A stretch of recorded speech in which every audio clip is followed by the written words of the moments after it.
ఉన్న ఎరుకను తావు తెలుసుకొని బ్రతుకగా నేర్చిన భక్తి కంటే మించినది ఇంకొకటి లేదని చెప్పినారపుడు. సెలవిడి గురులు తప్పాక మన్నించు వారన్నారదియు. తప్పకుండా మన్నించమంటున్నాడు. ఇక మీదకెళ్ళి ఆయన అంత పెద్ద మాట చెప్పి కూడా మన్నించుమని చెప్తున్నాడు. ఎవరన్నా తప్పుగా భావించే వాళ్ళు ఉంటే మన్నించు అని చెప్తున్నారు.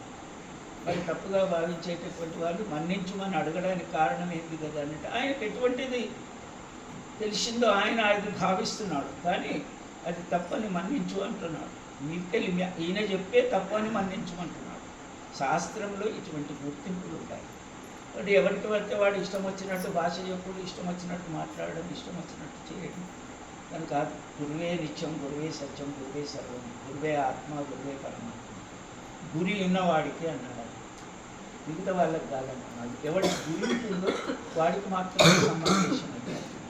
మిగతా వాళ్ళందరికీ సంబంధేశం కాదు. ఎవడు పడితే వాడు భాష మాట్లాడి, ఎవడు పడితే వాడు తిరగడం కాదు. గురువు ఆజ్ఞ ఏది జరిగిందో అది జరగాలన్నాడు. నేను చెప్తున్నాను కదా, నేను చిన్న పిల్లగాని ఉన్నప్పుడు ఆయన నాంపల్లి హాస్పిటల్ ఉంది వెంకటప్ప.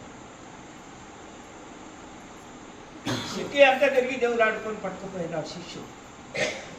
ఆడికి పోయినాక నన్ను పట్టుకొని ఏడ్చేది పోయి వాళ్ళని పట్టుకొని ఏడ్చేది. ఏమప్ప అదేది నన్ను ఇంత చిన్న పిల్లగాన్ని నేను నన్ను పట్టుకురమ్మని చెప్పినావు అంటే ఆయన ఆ టోపీ, గడ్డము, ఆ పొడుగు అదంతా చూసి సహజ అనుభవంలాగా ఉన్నాడు. నేను ఇంతుంటాను అంత చిన్న పిల్లగాని.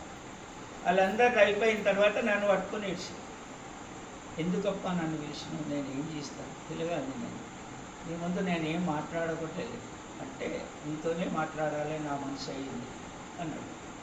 ఆయన హాస్పిటల్లో డాక్టర్ దగ్గర వెళ్ళినాడు. అంటే ఆయనకు నాకేం తేడా అనేటటువంటిది, నువ్వు పిల్లగాడవని కాదు, నాకు నీకు నిశ్చలత్వం ఏర్పడుతుంది కాబట్టి నువ్వు రేపటి కాలానికి ప్రమాణికుడవు అన్నాడు ఆయన. ఈయనొకటి ఆ నల్లవల్లిలో ఆత్మలింగం మహారాజు అనే కథను ఆయన బాగా పట్టుకొని ఏడ్చిండు. ఆత్మలింగం మహారాజు ఎలుపుకొండకు వచ్చినాడు. ఎందుకు ఏడుస్తున్నావు అప్ప అంటే లేదు అంటాడు ఆయన. నాకేమి స్పష్టత చెప్పలేదు ఆయన.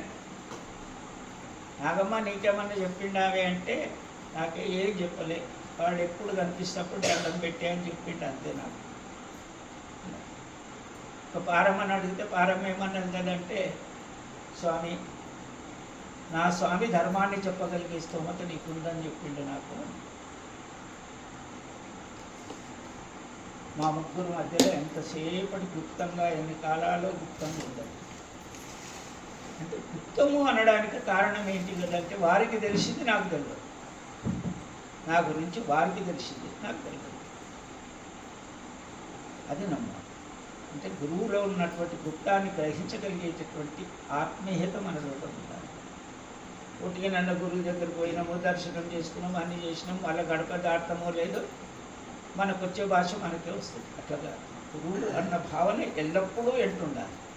నువ్వు చెట్టు కింద ఉండు, గుట్ట కింద ఉండు, అడక తిను, బిచ్చగాడుగా, ఇంకేమన్నాడు, గురువే నిత్యం, గురువే సత్యం అన్నాడు. ఏది చేసినా గురువే నిత్యం, గురువే సత్యం, గురువే సర్వం, గురువే నీ ఆత్మ, గురువే నీకు పరమాత్మ, నీకు ఇంకొక పరమాత్మ లేడు అని చెప్పి అది మనం నమ్మాలి. అది నమ్మకం ఎప్పుడు అంతా దొంగలు. రూపాయికి 90 పైసలు దొంగతనం, 1 పైసలు ధ్యానం, 1 పైసలు చేస్తున్నాం ధ్యానం. రూపాయికి 100 పైసలు ఉంటాయి, 100 పైసలు చేయాలి. వీరన్న వాళ్ళందరికీ ప్రసాదమేమో